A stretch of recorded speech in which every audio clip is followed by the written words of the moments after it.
श्री स्वामी समर्थ वैशाली रेसिपीमध्ये आपलं स्वागत आहे. चला तर आज आपण बनवतो आहे मावा पनीर बॉल्स. त्याच्यासाठी मी इथं 1 लिटर म्हशीचं फुल फॅट दूध घेतले. तर ते दूध मी आटवून अर्धं करणार आहे.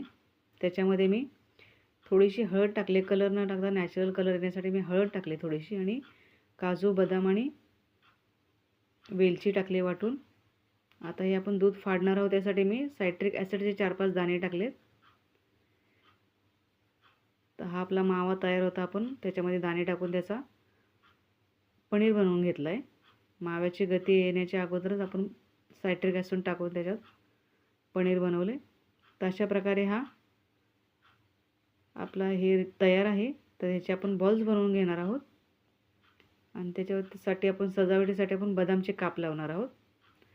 तर कशी वाटली रेसिपी मला कमेंट करून सांगा. लाईक आणि सबस्क्राईब पण करा. आवडल्यास एकदा ट्राय जरूर करा.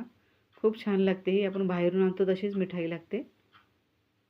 बनवायला पण सोपी आहे. स्वयंपाक करता करता एका साईडला आपण दूध आटवायला ठेवलं तरी चालते.